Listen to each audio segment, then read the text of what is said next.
ওই দিকে যেন না ফেলে, অর্থাৎ পুকুরের দিকে যেন না ফেলে।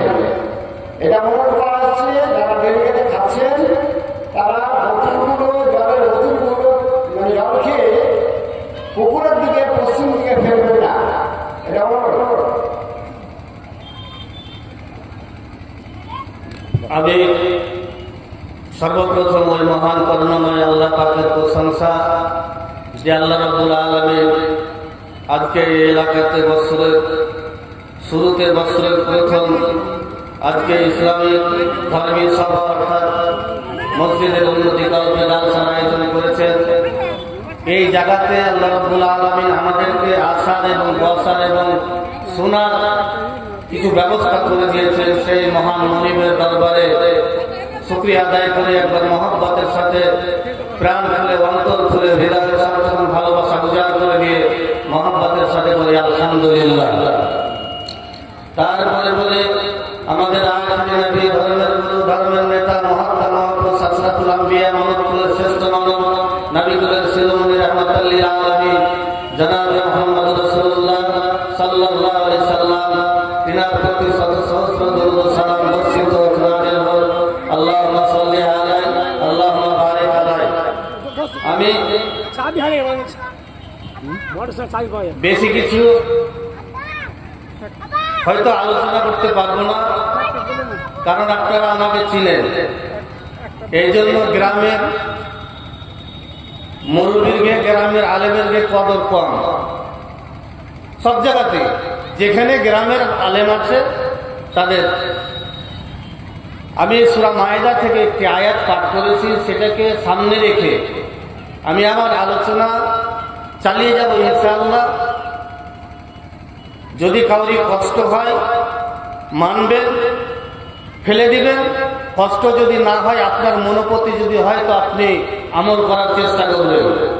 তবে প্রথমে একটা কথা আপনাকে বলি, আপনি শুনবেন, এখানে দুটো নেকি কামাবেন, আর নেকি কামিয়ে গিয়ে দোকানে গিয়ে বলবেন, মানে যেটা বলেছি তাও, যেটা না বলেছি তাও। তবে রাত্রে এখন যতটি নেকি কামাবেন তার চাইতে ডবল আপনি গুনাহ কামাবেন। সুতরাং আপনার মনোপথে যেটা হবে আপনি মানার চেষ্টা করবেন। কারণ আমি কোনো লাঠিয়াল নয় যে আপনাকে মেরে আপনাকে বুঝাবো বা মেরে আপনাকে স্বীকার করাবো, এরকমটা করবো না। ঠান্ডা মাথায়, মিষ্টি ভাষায় আপনাকে বুঝাতে যাচ্ছি, বুঝাতে চাইছি। আল্লাহ রাব্বুল আলামিন যদি আপনাকে এবং আমাকে বলা এবং বুঝার জন্য তৌফিক দান করেন, বলুন আল্লাহুম্মা আমিন। তবে একটু যদি করা লাগে হজম করার চেষ্টা করিয়ে, একটু যদি করা লাগে হজম করার চেষ্টা করিয়ে। আল্লাহ রাব্বুল আলামিন কোরআনের মধ্যে কয়েকটা আয়াত আছে, গোটা কোরআনটা হলো মানুষের হেদায়েতের জন্য, কিন্তু কয়েকটা আয়াত আছে অতিরিক্ত মারাত্মক আয়াত। তার মধ্যে একটা হচ্ছে এই আয়াতটা সূরা মায়েদা। আল্লাহ রাব্বুল আলামিন বলছেন, ইন্নামা জাযাউল লাযীনা ইউহারিবুনা আল্লাহ ওয়া রাসূলাহু ওয়া ইয়াসআউনা ফিল আরদি ফাসাদান। আল্লাহ বলছেন, যারা আল্লাহ ও তার রাসূলের সাথে বিদ্রোহ করবে, সংঘাত করবে, যারা আল্লাহ এবং আল্লাহর রাসূলের সাথে যারা যুদ্ধ করবে, যারা সংঘাত করবে, যারা লড়াই করবে, কিন্তু নবী তো এখন নেই যে নবীর সাথে লড়াই করব, আমরা ঝগড়া করব, নবীর সাথে বিবাদ করব, নবীর সাথে যুদ্ধ করব, এমনটা হবে না। তবে কি মুফাসসিরগণ বলেছেন যে আল্লাহ এবং আল্লাহর রাসূলের আইনকে যারা অগ্রাহ্য করবে, যারা অস্বীকার করবে, যারা বুড়া আঙ্গুল দেখিয়ে দেবে, তাদের জন্য কি আল্লাহ রাব্বুল আলামিন হযরতে ইমাম বুখারী রাহমাতুল্লাহ আলাইহি তিনি ইউহারিবুনার শব্দের ব্যাখ্যা করেছেন যে ইউহারিবুনা শব্দ থেকে মুনাফিক বলা হয়েছে, মুশরিক বলা হয়েছে, কাফের বলা হয়েছে। তবে আল্লাহ রাব্বুল আলামিন বললেন, যারা আল্লাহ এবং আল্লাহর রাসূলের আইনকে অগ্রাহ্য করবে, অস্বীকার করবে, আল্লাহর বিধানকে অমান্য করবে তাদের জন্য কি যারা আল্লাহর যে কোনো আইনকে অগ্রাহ্য করবে তাকে কতল করে দাও। ইসলামী রাষ্ট্র হতে গেলে কেউ যদি চুরি করে 10 টাকা যদি চুরি করে, তো ইসলামিক বিধান হলো তার ডান হাত কর্তৃক থেকে হাত কেটে দাও, আবার যদি চুরি করে আবার বাম হাত কেটে দাও। তবে আমাদের ভারতবর্ষে এই আইন চলবে না, কিন্তু আইনটা তো কোরআনের। আমি আপনার উপরে আইনটাকে প্রয়োগ করতে পারছি না, কারণ আমার রাষ্ট্রের উপরে নির্ভর করছে, কিন্তু আইনটা কোরআনের। আল্লাহ রাব্বুল আলামিন কি বলছেন? তাকে কতল করে দাও। কিংবা বিচারক যদি মনে করে, কাজী সাহেব যদি মনে করে যে না, তাকে কতল করবো না, তাকে কি করবো? তাকে শুলিতে ঝুলিয়ে দিতে হবে, ফাঁসি দিয়ে দিতে হবে। 3 মোহনী রাস্তাতে একটা গাছের কাছে নিয়ে যাও, গলাতে দড়ি লাগিয়ে দিয়ে তাকে ঝুলিয়ে দাও, তাকে ফাঁসি দিয়ে দাও। অন্তত কয়েক মিনিট সময় লাগবে, মরতে 5-7 মিনিট সময় লাগবে। আবার কাজী সাহেব যদি বলে যে না, এটা করবো না, তবে কি? আল্লাহ বলছেন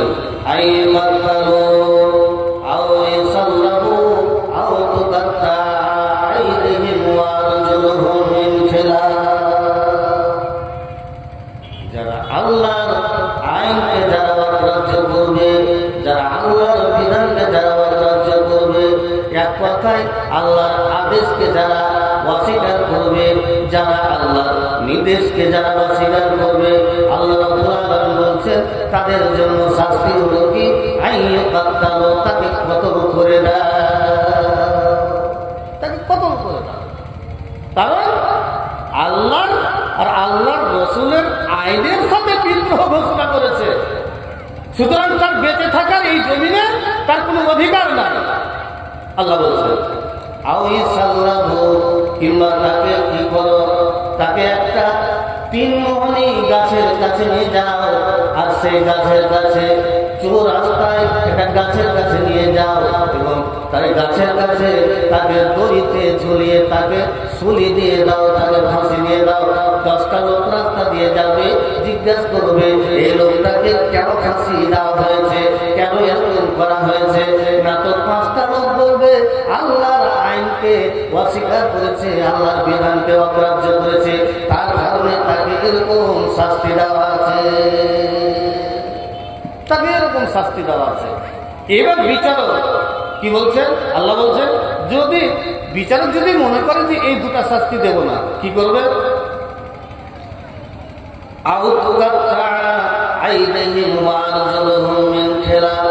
তার হাত এবং পাকে উল্টো পাল্টা করে কেটে নিতে হবে, তার ডান হাতকে কেটে নিতে হবে, কিংবা পাকে কেটে নিতে হবে। কিংবা যদি মনে করে ডান হাত বাম হাতকে কাটবে এবং ডান হাতকে কেটে নেবে, এক কথায় তাকে উল্টো পাল্টা করে তাকে কেটে নিতে হবে। আর কেটে নিয়ে 5টা লোক জিজ্ঞাসা করবে এই লোকটার হাত কেন কাটা হয়েছে, কেন পা কাটা হয়েছে, কিসের কারণে কাটা হয়েছে? না তো লোকটা বলবে, কি বলবে? লোকটা মিথ্যা বলবে যে থ্রেসারে ধান মারতে মারতে মারতে, থ্রেসারে মাকই মারতে মারতে, ভুট্টা মারতে মারতে থ্রেসারের ভিতরে হাতটা ঢুকে গেছে আর হাতটা তার কেটে গেছে। কিন্তু আরেকজন বলবে না না না না, তার এই কারণে হাত কাটেনি, মিথ্যা কথা বলছে, কারণ এই লোকটার হাত কেটেছে এই কারণে, পা কেটেছে এই কারণে, কারণ যে আল্লাহ এবং আল্লাহর রাসূলের আইনকে অগ্রাহ্য করেছে, আল্লাহর বিধানকে অস্বীকার করেছে, তার কারণে তাকে এরকম শাস্তি দেওয়া হয়েছে। বিচারক যদি মনে করে যে ওই 2টা দেব না, এটাই দেব।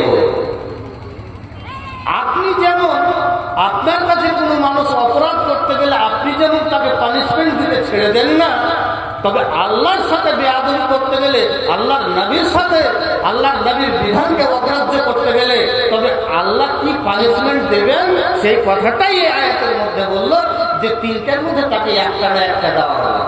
ইবনে কাসির বলছেন এই অপরাধী কারা হবে, এই শাস্তি কারা পাবে?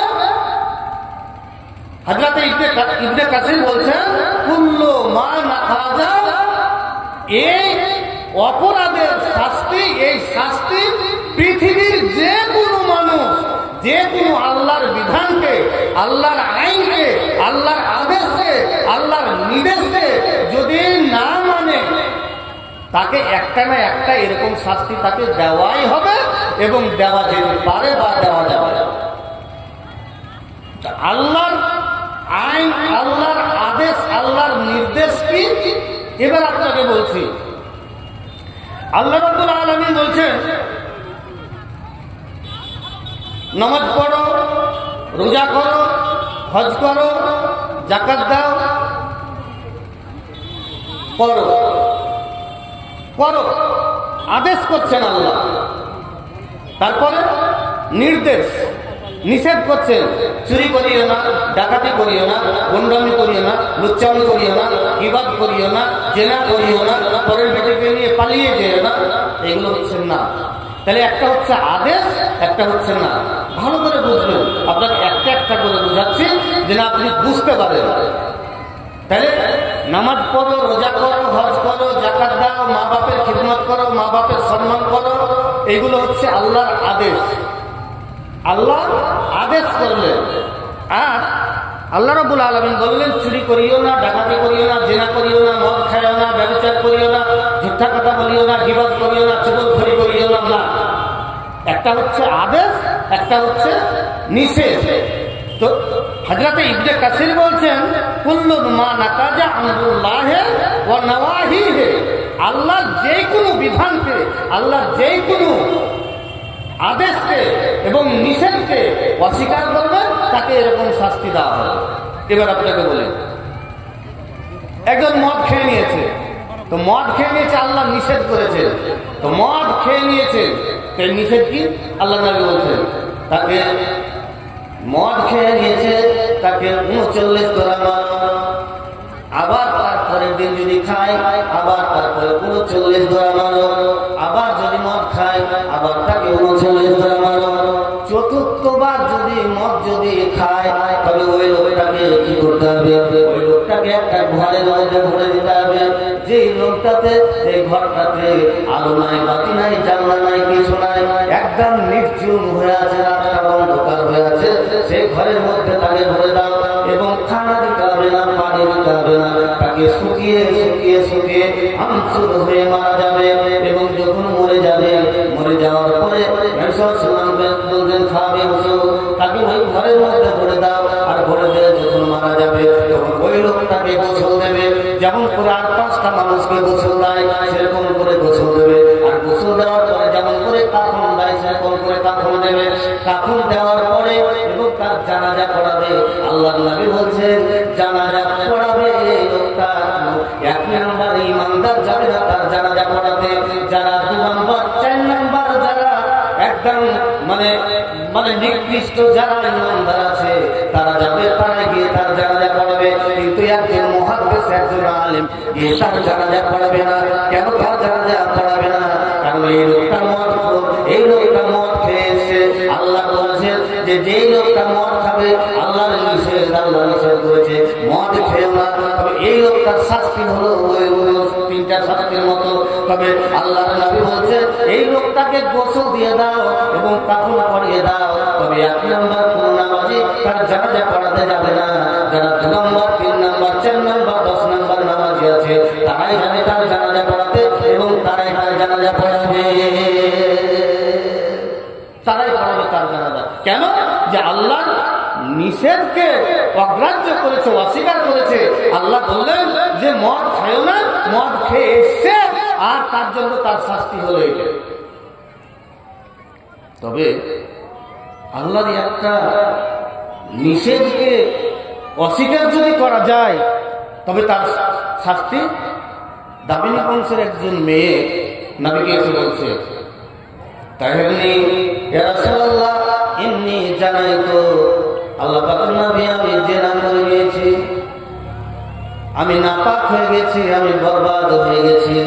আল্লাহ পাকের নবী আপনি কোরআনের যে আইন আছে, যে বিধান আছে, সেই বিধানটাকে আপনি প্রয়োগ করুন। নবী মাথাটাকে ঘুরিয়ে নিলেন, মুখটাকে ঘুরিয়ে নিলেন। আবার নবী গিয়ে বলছেন, নবী বলছেন, মেয়েটা বলছে, আবার বলছে, 3 বার বলার পরে আবার নবী মুখটাকে ঘুরিয়ে দিলেন। মেয়েটা বলছে, আল্লাহ নবী কেন আপনি মুখ ঘুরাচ্ছেন? আমি অপরাধ করেছি, আপনি আমার যে শাস্তি আছে সে শাস্তি আমাকে দিন। তো নবী বলছেন, যাও তাকে নিয়ে যাও। মেয়েটা ছিল বিবাহিতা, তাকে নিয়ে যাও, কোমর থেকে পুঁতে দাও, আর কোমর থেকে পুঁতে দিয়ে তাকে পাথর মেরে মেরে তাকে জিন্দায় মেরে ফেলে দাও, তাকে রজন করে দাও। তাকে রজন করা বলে। একজন বিবাহিতা নারী, বিবাহিতা মেয়ে যদি ব্যভিচার যদি করে, কোরআনের আইন হলো তাকে কোমর থেকে পুঁতে দিয়ে তাকে রজন করে দেওয়া। একজন অবিবাহিতা ছেলে আর অবিবাহিতা মেয়ে যদি জেনা করে, তবে তার শাস্তি কি?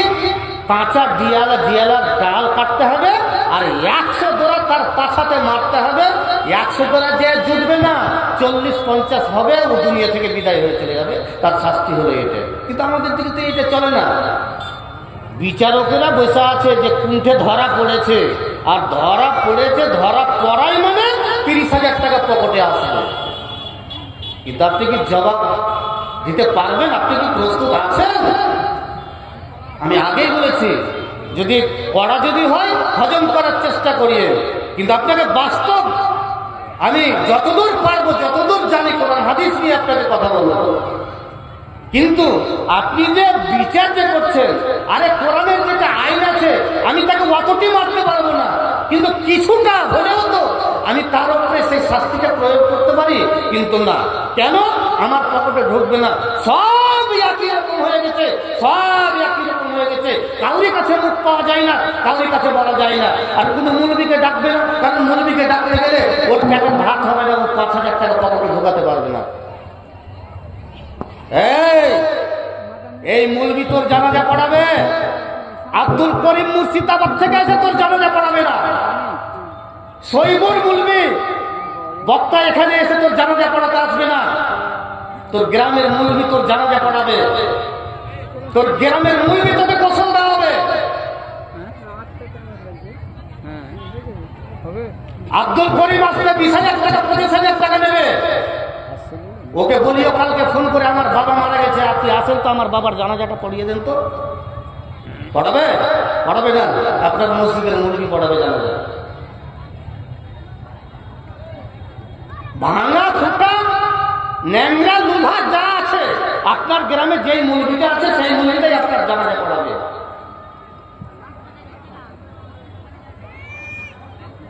নবী এসে বলছে, নবী বলছেন যাও তাকে নিয়ে যাও। তো মেয়েটা চট করে বলছে, আল্লাহ নবী আমি যে কুকর্ম করেছি তা আমার পেটে বাচ্চা। তো নবী বলছে, তোমার পেটে বাচ্চা, তুমি অপরাধ করেছো, কিন্তু তোমার পেটের বাচ্চাটা অপরাধ করেনি। ভালো করে শুনো। মেয়েটা বলছে যাও। আল্লাহ নবী বলছেন যাও, বাড়ি যাও, বাচ্চা যখন হবে, বাচ্চা প্রসব হবে, তখন আসবে, তখন তোমার ফয়সালা করা যাবে। মেয়েটা বাড়ি চলে গেছে। 10 মাস পরে যখন বাচ্চা হয়েছে, বাচ্চা হওয়ার পরে মেয়েটা বাচ্চাটাকে কোলে করে নিয়ে চলে এসছে। এসে বলছে, আল্লাহ পাক নবী এই যে দেখুন আমার বাচ্চা। নবী বলছেন, মান ইফতানু হাজাল গোলাম, এই 3 দিনকার শিশু নিয়ে এসো, এই 3 দিনকার বাচ্চাকে নিয়ে এসো। এই বাচ্চাকে কে দুধ খাওয়াবে, কে মানুষ করবে? সুতরাং এই বাচ্চাকে এখন তুমি নিয়ে যাও, এখন চলে যাও। যতদিন তোমার বাচ্চা দানা খেতে না পারবে, যতদিন তোমার বাচ্চা খাবার খেতে না পারবে, ততদিন তোমাকে রজন করা যাবে না। সুতরাং বাড়ি চলে যাও, যখন তোমার বাচ্চা দানা খেতে পারবে তখন তুমি আসবে। 2 মাস 10 মাস পেটে থাকলো, আবার নবী ঘুরিয়ে পাঠালেন, আবার 10 মাস, প্রায় 20 মাস 24 মাস পরে একটা উটির টুকরা নবী সামনে ছেলেটার হাতে দিয়েছে এবং দিয়ে বলছেন, আল্লাহ নবী এই যে দেখুন আমার বাচ্চা খানা খেতে পারছে, রুটি খেতে পারছে। নবী বলছেন যাও তাকে নিয়ে যাও। নিয়ে গেল কবরে, তাকে কোমর থেকে পুঁতে দিয়ে পাথর মারতে লেগেছে। পাথর মারছে, যে যেমন করে মারছে, যার যেমন ইচ্ছে সে যেরকম মারছে। অনেক লোকের রাগ একটু বেশি হয়, খালেদ বিন ওয়ালিদের একটু রাগ একটু বেশি। একটা বড় পাথর উঠিয়ে পাথরটা জোরে মেরেছে, মাথার এক কোণাতে লেগে দিয়ে মাথাটা ফুটা হয়ে রক্ত শিস করে উঠে খালেদ বিন ওয়ালিদের গতরে পড়ে গেছে। যেমনই পড়া মুখে ছুটে গেল, বদমাস লুচ্চান গুন্ডাই মেয়ে, তুই যদি এরকম কাজ যদি না করতে তাহলে তোকে পাথর মারতে আসতাম না, আর পাথর মারতে না আসলে তোর না পাক রক্ত আমার শরীরে এসে পড়তো না। নবী বলছেন কে? খালেদ বিন ওয়ালিদ বলছে আমি আল্লাহ পাকের নবী। আল্লাহ পাকের নবী কেন বলবো না? কারণ এই মেয়েটা নাপাক করেছে, এই মেয়েটা জিনা করেছে, এই মেয়েটাকে যদি গালি যদি না দেবো, এই মেয়েটাকে যদি না বলবো, তবে কাকে বলবো? আল্লাহ পাকের নবী বলছেন লাকাদ তাবা তাওবাতান লাওয়াজিয়াতান আলাইহিম সাবিঈনা নাফারান লাওয়াজিয়াতানহুম। আল্লাহ পাকের নবী বলছেন এই খালেদ বিন ওয়ালিদ শুনলে শোন, এই মেয়েটা প্রায় 24 মাস ধরে, 2 বছর ধরে, 18 মাস 20 মাস ধরে এই মেয়েটা যখন তার বাচ্চা পেয়েছিল তাকে ধরিয়ে দিয়ে পাঠানো হয়েছে। আবার যখন বাচ্চাটা দানা খেতে পেয়েছে তখন এসছে, তার মানে 24 মাস। এই মেয়েটা এই 24 মাসে যতটা তওবা করেছে, যতটা তওবা করেছে, যতটা তওবা করেছে, তোমাদের মদিনার মসজিদে, মদিনার গ্রামে, মদিনার লোকদের মধ্যে 70টা লোক থেকে যদি এর তওবা দাঁড়াতে যদি এক করে ভাগ করে দেওয়া হতো, সবাইকে যদি এক এক করে যদি দেওয়া হতো, তবে এই 70টা লোক বিনা হিসাবে জান্নাতে চলে যেত। যারা একমাত্র জাহান্নামী সেই লোকগুলোকে যদি ভাগ করে যদি দেওয়া হতো, তবে 70টা লোক বিনা হিসাবে জান্নাতে চলে যেত। একবার মুহাম্মদের সাথে বলুন সুবহানাল্লাহ।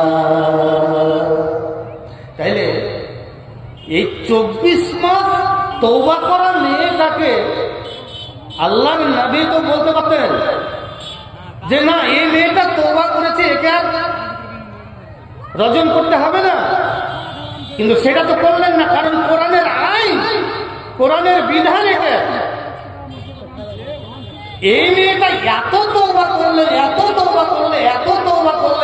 তওবা করতে নবী বলছেন 70টা লোককে যদি, যাদের পাপে পরিপূর্ণ একদম জাহান্নামে যাবে সেরকম নির্দিষ্ট জাতের 70টা লোককে যদি এর তওবাকে যদি ভাগ করে দেওয়া হয়, বিনা হিসাবে জান্নাতে চলে যাবে।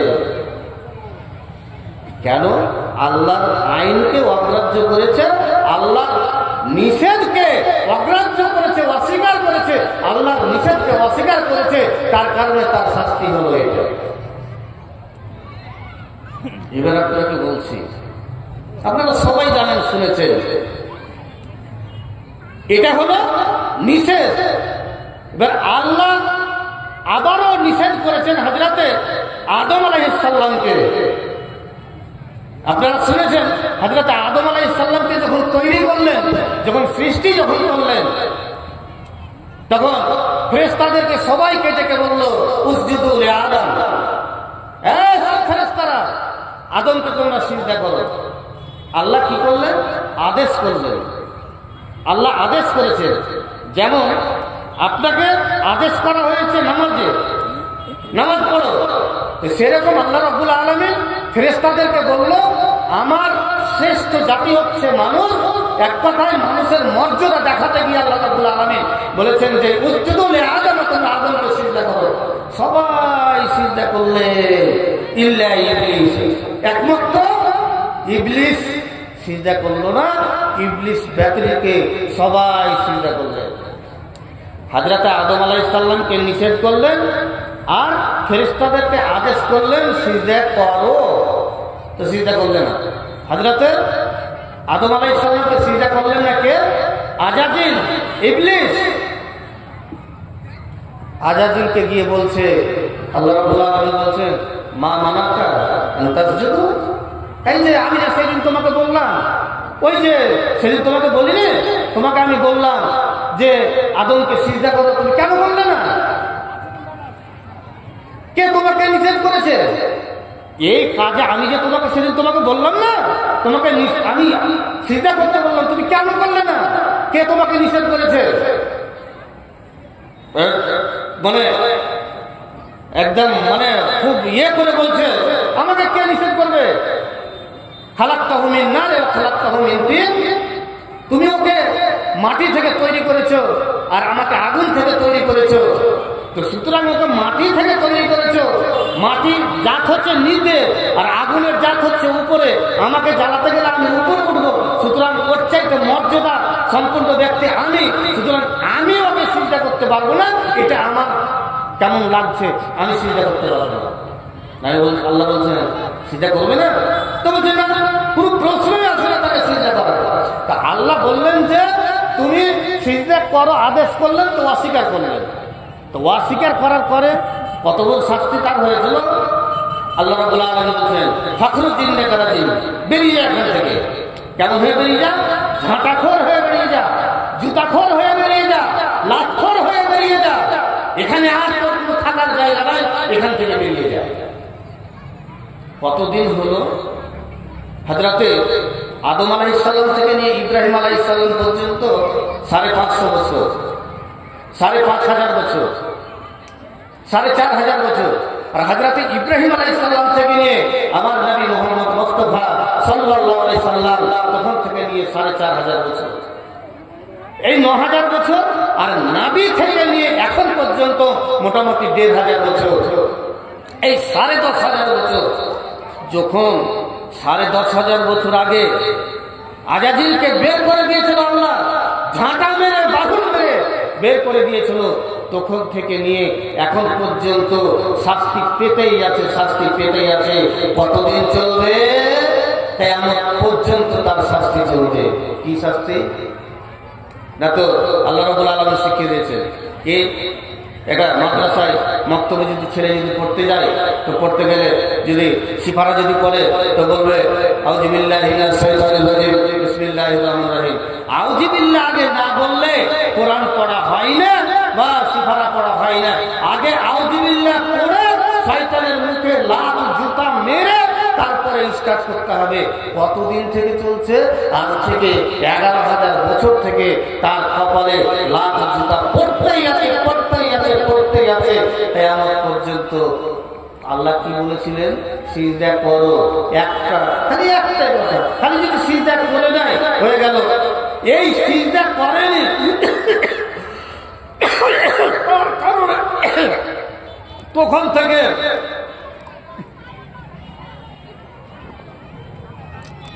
তখন থেকে নিয়ে এখন পর্যন্ত তার কপালে লাভ জুতা পড়তে আছে, লাভ জুতা পড়তে আছে। তবে আপনি আমি কতগুলো আল্লাহর আইনকে অস্বীকার করেছি, অগ্রাহ্য করেছে। এবার হযরতে আদম আলাইহিস সালামকে গিয়ে বলছেন ফাদাল্লাহুমা বিগুরুরিন ফালাম্মা জাআত আশ-শাজারাতু বাদাত লাহুমা সাওআতুহুমা। যখন এই দুষ্ট দুরাচার শয়তান যখন তাদের কাছে ওয়াসওয়াসা দিতে লাগলো এবং সেই গাছের ফল যখন খেয়ে নিল, তখন কি হলো? তাদের শরীর থেকে একজন নবী, আল্লাহ যাকে নিজের হাত যাকে তৈরি করেছেন, এত মর্যাদা সম্পন্ন করেছেন, সেই নবীর শরীর থেকে কি হলো? যেমন এই ফলটা খেলেন আর ফলটা খাওয়ার পরে পরে নিজের শরীর থেকে দুইজনের স্বামী স্ত্রীর শরীর থেকে কাপড় খুলে খুলে গেল, উলঙ্গ হয়ে গেল, দুইজন উলঙ্গ হয়ে গেল, পাগলের মতো দৌড়াতে লাগলো। এইদিকে যায়, ওদিকে যায়, ওদিকে যায়, যাওয়ার কোনো জায়গা নাই। জান্নাতের মধ্যে দৌড়াতে লাগে। হযরতে কাব রাদিয়াল্লাহু তাআলা তিনি বর্ণনা করছেন, হযরতে আদম আলাইহিস সালামের দেহটা একটা খেজুর গাছের ন্যায় আকৃতির মতো, এরকম লম্বা, এরকম মোটা তাজা, এরকম একটা মানুষ। এই মানুষ যখন জান্নাতে যখন যেতে লাগলো, পালাতে লাগলো, দৌড়াতে লাগলো এবং দৌড়াতে দৌড়াতে গাছের একটা ডালে হযরতে আদম আলাইহিস সালামের চুল আটকে গেছে। চুল আটকে গেছে। হযরতে আদম আলাইহিস সালাম গাছটাকে লক্ষ্য করে বলছে, আমাকে ছেড়ে দাও, আমাকে ছেড়ে দাও। গাছটা আওয়াজ করছে, কেন? তোমাকে শরম লাগছে নাকি? তোমাকে লজ্জা লাগছে নাকি? আল্লাহ রাব্বুল আলামিন বলছে, এ আদম তুমি পালিয়ে কোথায় যাচ্ছ? পালিয়ে যাওয়ার কোনো জায়গা নাই, পালিয়ে যাওয়ার কোনো জায়গা নাই। কারণ তুমি অপরাধ করেছো, সেই অপরাধের শাস্তি তোমাকে পেতেই হবে।